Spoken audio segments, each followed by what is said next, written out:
Nakapuntos ang mga otoridad sa laban kontra cybercrime matapos ang kabi-kabilang raid na isinagawa laban sa mga cybersex hub. Isa sa mga nilusob ng NBI o ng National Bureau of Investigation ang cybersex hub na nag-ooperate sa loob pa mismo ng campus ng isang eskwelahan. Nagbabalik si Lia Manialac del Castillo. Sa umaga, isang simpleng eskwelahan ang Mountaintop Christian Academy sa Alabang, Muntinlupa.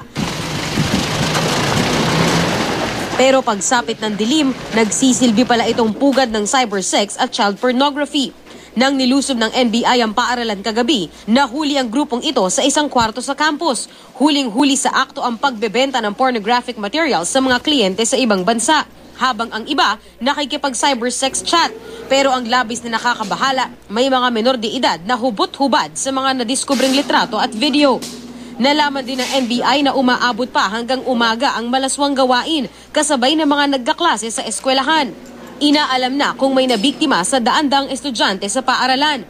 Once ma-check natin itong mga litrato na nakuha natin dito, i-counter-check naman natin ito sa mga enrollees nila dito.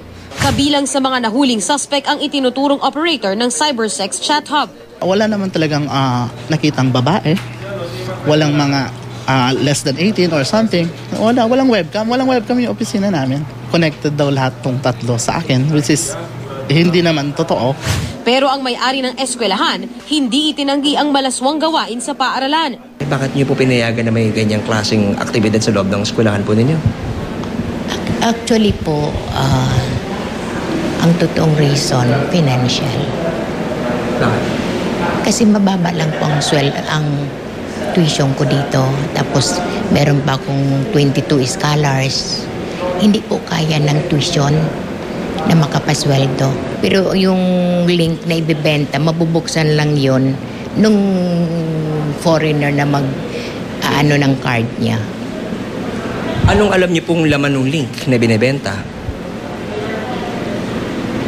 Ang sabi nila sa akin, naughty. Naughty materials. So parang medyo sexy, gano'n. Opo.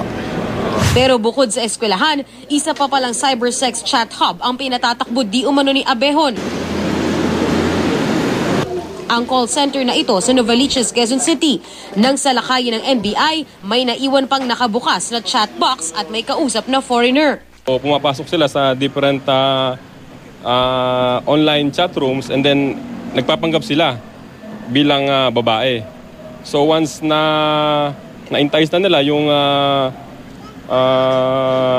kliyente, meron silang i-introduce na links.